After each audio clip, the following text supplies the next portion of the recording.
Kamusta, Scorpio? Welcome to Like a Tarot. Alamin natin kung ano ang purpose ng buhay mo. Ano ang clear goal or direction mo?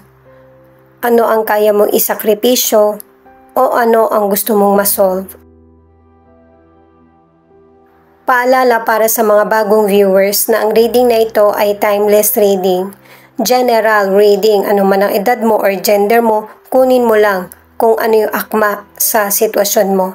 At saka ikaw na rin magpalit kung si person mo ba ito or ikaw. At ito ang start ng 1 week reading mo. Alamin muna natin kung ano ang message ng mystical cards sa iyo.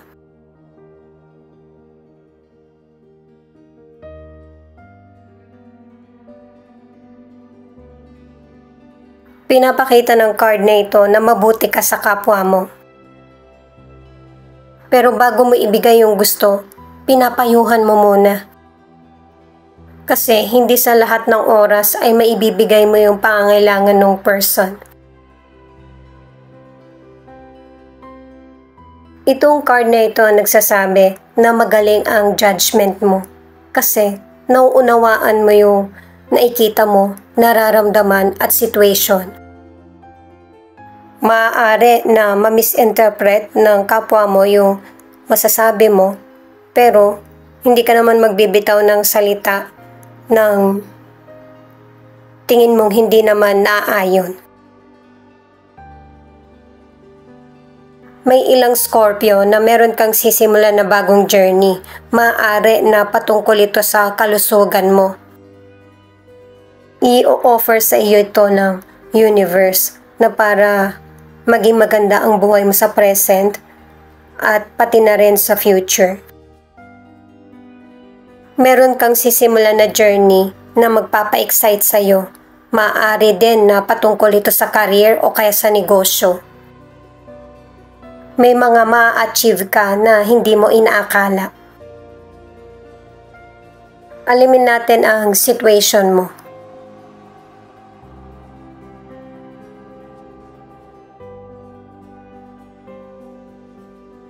The Tower, Knight of Cups, the Hanged. May ilang Scorpio na meron kang pangarap na mahirap tuparin sa tingin mo. Pero pagsusumikapan mo na maabot ito or matupad mo. Kasi gusto mo ng bagong experience sa buhay mo.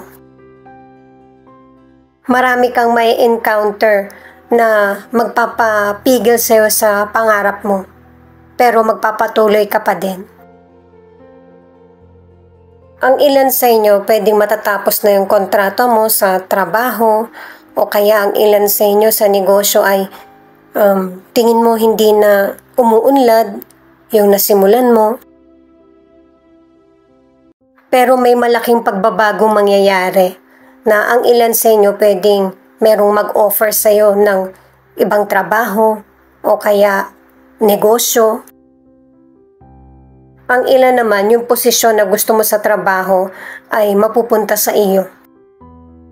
Tahimik mo itong minamanifest kasi ayaw mong makasakit sa kapwa mo. Pero nung nagkatotoo na yung minamanifest mo sa career o negosyo, yung bang natakot ka or nagduda sa sarili kung kaya mo ba itong bagong sisimulan mo. At base sa mga cards, kaya mo ito. Dahil sa makakasanayan mo at may susuporta sa iyo. Para sa ilang single ay ready ka na makipagkilala sa mga bagong person o kaya makipag-date. Pero meron kang potential person na makikilala na hindi mo kalugar. Pareho kayong magiging interesado sa isa't isa. Ang ilan sa relationship ay sinusubok ng panahon ang relasyon nyo. Pero naisasaayos nyo to, kumbaga healthy pa rin at happy ang relasyon nyo. Nakakaya nyo ng person mo na i-handle yung mahirap na sitwasyon. Pero may ilan na nasa relationship na hindi ka masaya. At ang advice ng cards ay i-priority mo yung happiness mo. Huwag magstay sa nagpapasakit sa damdamin mo. Ito yung cards para sa solution. 2 of Cups, the Temperance, 5 of Swords. May mga nasimulan ka sa buhay mo na pang long term. Pwedeng sa career, sa negosyo, sa love. Ang ilan, yung naging kalungkutan or hidwaan sa pamilya ay unti-unting nasosolusyonan. Nagkakaroon ng bagong pag-unawa sa situation. Pero ang pinapakita ng mga cards, matutong makipag-ayos. Yung mga maliit na bagay na natatapos ay napaka-importante. Kailangan ng self-control kasi kung isa sa inyo ang magmamatigas, papahirapan mo lang yung sarili mong damdamin kung naka-move on na yung iba. Sa financial, maganda naman yung magiging pasok nito sa iyo. Pero hinay-hinay sa paggastos kasi may bigla ang gastusin na darating. At yung hihingian mo ng tulong ay meron ding money problem. Ang ilan sa inyo maniningil ka ng pinahiram mo na financial pero mas galit pa sa iyo yung pinahiram mo. Or papangakuan ka lang ulit. May ilang single na magiging close kayo ng potential person. Pwedeng kaibigan niya to or family member na kontra sa closeness niyo. May ilan sa relationship na hindi kayo masyadong nag-aaway ng person mo. Kung may issue, nasusolusyonan niyo ito agad. Pero may ilan na tahimik ka lang. Kumbaga umaayon ka na lang sa person mo para walang mahabang diskusyon. Page of Cups, 9 of Wands, 10 of Wands. Ito yung cards mo sa outcome na marami kang natutunan sa past na nagagamit mo sa present or future. At saka hindi ka na rin nagiging sensitive sa situation. Kumbaga hindi mo iniisip na paano kung mag-fail ka ulit. Ano man ang sabihin ng iba, hindi ka nagpapastuck sa negatibong komento ng iba. Nagpapatuloy ka. Dahil sa pagiging matatag mo at saka marami kang natutunan, nakakamit mo yung victory, success sa buhay. Ang ilan sa kalusugan ay healthy ka at ang ilan naman ay hindi ka nagpapaapekto na kahit meron kang health issues, nagpapatuloy ka pa rin. At saka huwag mag-overwork. Irespeto mo yung katawan mo para hindi ka ma-stress o kaya magkaroon ng anxiety. Kailangan ng sapat na pahinga. Ang ilang single, napaka-delightful ng aura mo. Kaya maraming lihim na nagkakagusto sa iyo. Pero isa sa kanila ang maglalakas loob na sabihin ito. Magkakaroon ng space sa inyong dalawa kasi mabibigla ka din eh. Dahil sa matagal mo nang kilala yung person or nagkakausap na kayo. Pero isa sa kilala nyo ang kumbaga magiging dahilan kung bakit magkakausap kayong dalawa or magkakasama. Ang ilan sa relationship, meron kang ayaw at saka gusto, pero hindi mo ito masabi sa person mo. May mga sitwasyon na kaya mong tiisin or pakisamahan, pakibagayan yung person mo, pero isa lang yung hindi mo kayang magawa. Ito yung final card na 2 of Pentacles. May mga material decision o kaya situation na binabalanse mo. Maaari na maayos naman yung kita mo, pero kailangan mo tong hatiin para sa sarili at saka sa responsibilidad or may kailangan nito.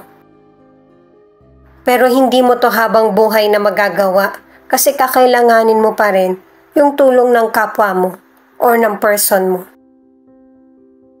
At saka nangangarap ka rin na ang gusto mo yung parehong successful kayo ng mga kapatid mo, ng family mo, or ng person mo. Maganda yung hangarin mo at saka hindi ka pa rin nakakalimot na tumulong. Ang ilan sa inyo sa relationship, ang pinoproblema ng person mo ay sobrang haba ng trabaho niya or hindi niya ito natatapos. Ang ilan sa inyo, yung person mo, ang gusto niya magkaroon na kayo ng baby. O kaya yung magsama na. At saka may mga situation na hindi naman kailangan i-detalye pa. Para lang hindi masabing nagsisekreto. Basta hindi nakakasakit sa damdamin ng person mo, okay na yun. Ito naman yung feelings ng person mo na pwede rin ipakita yung feelings mo. Pwedeng ikaw ito o yung person mo na meron kang nakarelasyon na hindi naman talaga totoo ang intensyon sa iyo. Kumbaga hindi ka seneryoso or walang seryosohan kung ano man yung naganap sa inyo. Pero itong person na ito, nung nakilala ka niya, meron siya mga issue na hindi pa natapos. Ayaw niya na itong balikan. At kung babalik siya dito, ito yung magpapagalit sa damdamin niya. Kasi may ilan sa inyo, maybe ikaw ito o ang person mo, na nagamit ka lang ng ibang tao. Yung bang pinaniwala ka na okay kayo, na maayos yung magiging relasyon nyo, pero yung bang pinasunod ka lang sa gusto ng person.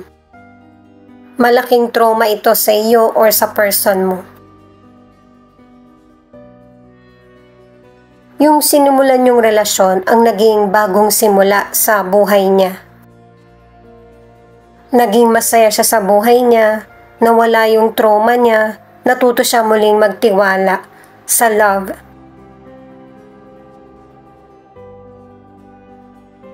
Kasi nung nakilala ka ng person mo, naramdaman niya na ikaw yung nakatadhana para sa kanya. Matagal din niya itong sinubukan na baka nagkakamali lang din siya. Pero ikaw talaga yung nagpabago sa buhay niya. Kaya nga kapag nag-aaway kayo, nare-resolbahan agad yung problema niyo, pinakita na sa tarot cards. Kasi ang gusto niya maging maayos ang relasyon niyo at saka wala kang masabi sa kanya sa pakikitungo niya sa iyo. Pero ang isa sa hindi niya masabi sa iyo or personal issue niya ay yung ayaw niya na muling masaktan. Kaya ang gusto niya mag-i-stay ka sa kanya. Magpakasal man kayo or hindi. Gusto niyang sumugal kung ano man yung maging patutunguhan ng relasyon nyo. Kung ikaw marami kang kinakatakot sa buhay mo, lalo na yung person mo. Ang isa doon ay yung mawala ka sa kanya. Mahihirapan ulit siyang makamove on. Maybe ikaw ito or ang person mo na ang purpose sa buhay ay yung merong pang lifetime na partner. Nabigyan mo ng kahulugan ang buhay niya. Cancer, Pisces, Leo, Aquarius, Scorpio, Gemini, Virgo. Ito yung ilan sa 12 zodiac sign na nangunguna sa reading na ito. Ito naman yung mga letra na posibleng andito yung letra ng pangalan ng person mo or letra ng pangalan mo. Thank you at saka ingat kayo palagi. LRD CYSF